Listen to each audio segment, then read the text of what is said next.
Hey everyone, welcome back to my channel, Just Somebody's Opinion. And we've got some amazing photos that have just popped up all over the Twitterverse.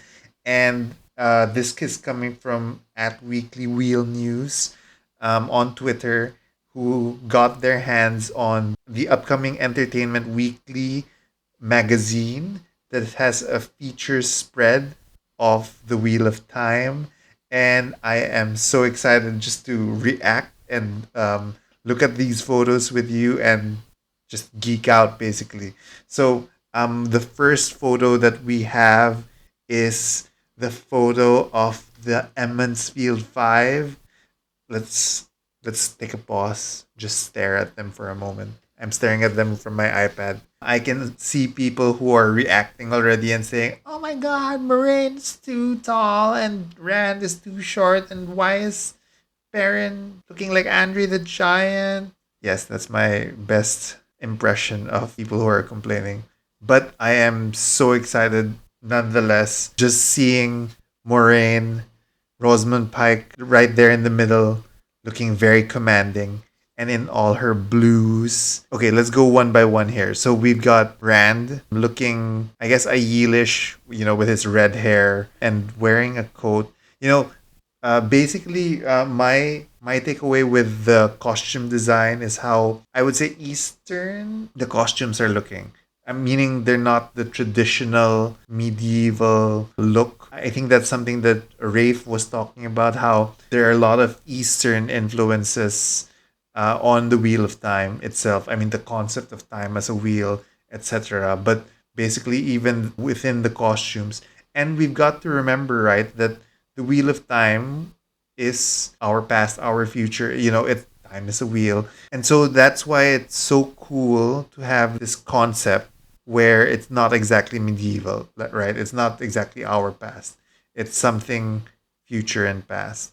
Because especially looking at Rand's coat, which doesn't look medieval at all because it looks like a coat. Okay, let's go one by one. So we've got Rand, and then we've got Perrin, who I feel is looking pretty disheveled. And I do get the gripe that why is Perrin taller than Rand? And I guess it's not a flattering picture of Marcus. And then we've got Egwene. Egwene, I feel, is nailing it for me. She's got this innocence about her. Going back to the books, right?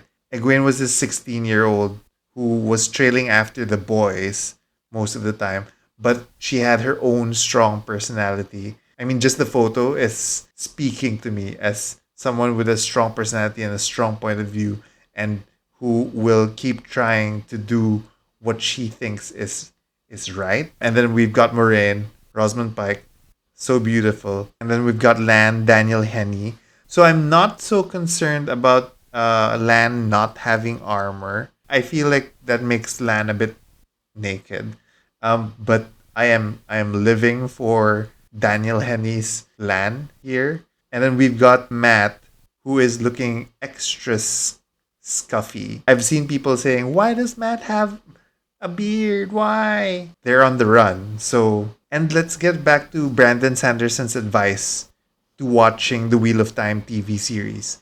Think of it as another turning of the wheel. It's not exactly the books that you've read, but it's basically the same story. It is the same soul. It is the same turning of the wheel. It's just a different version of it. And I think that's amazing. That's the best philosophical way to deal with the wheel of time. And time is eternal, and there are infinite variations and infinite timelines, which has been explored so many times in the Wheel of Time. Anyway, and then finally we've got Nynaeve, who here is looking like the shortest amongst the Emmonsfield Five, which is actually accurate, right? Nynaeve was the smallest one.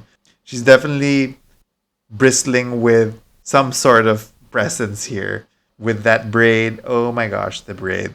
Okay, next photo. We've got Egwene, Madeline Madden, and Rand, Josh Stratovsky. I mean, how can you not fall in love with this guy? And I am gonna show that IG video which made me really get into that guy. But Look at him. He's just looking at Egwene with this starry-eyed look. And Egwene here is looking pensive, right? She's probably thinking, I want to get out of the two rivers. And Rand's basically thinking, I want to stay here and be a shepherd all my life. But Egwene's like, fuck it, I'm going. So I think they're embodying the characters very well here. Okay, next photo. And actually, this is the photo that really excited me. And it's the photo of Logain being guarded by our first glimpse of Aes Sedai besides Moraine, right? We've got Alana and Kireen. I don't remember Kireen. Kireen Nagashi, I guess. And one thing that I'm sort of noticing, right, is that the Aes Sedai seem to be very much in their colors, right? So we've got Moraine in blue, but we've got the two reds at the back, and we've got Alana in greens, all greens, and then Kirine Nagashi, who is also a green, and from what little we can see of her, she looks like she's in green. So I guess it's a good marker of the Aes Sedai, and what I love about this is how different it looks like, right? It's not exactly, again, not exactly this medieval look that they have, sort of Eastern looking. You can see the intensity of Logain, who is looking hella furious. The fact that this is one of the photos that they're showing, I am hoping that we get to see a lot more about Logain and his backstory. Backstory meaning, I hope we get to see some cool scenes of how he was captured. I would like to see some one power, especially with all these Aes Sedai around Logain. I want the audience to feel exactly why we fear men who can channel. I want to feel that. And then finally, our final photo is Lan carrying Moraine in Shadar Logoth.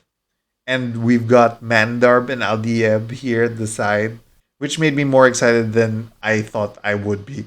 And if anyone saw the caption here, it says Moraine enters Shadar Logoth with her bodyguard or warder, Lan, Daniel Henney. So there, that's my reaction to this drop of awesome Wheel of Time collateral. I really hope we can see a trailer coming out soon. And I guess it's soon because it's now like the end of August. And I know the internet's split between, the haters on one side, the lovers on one side, and the iffy ones on the other side. And I know I've been telling myself to not hope too much for this, but I am getting really excited about it, and I am just looking forward to seeing this come to life. And while there are like polarizing views, I'm really hoping that this series succeeds.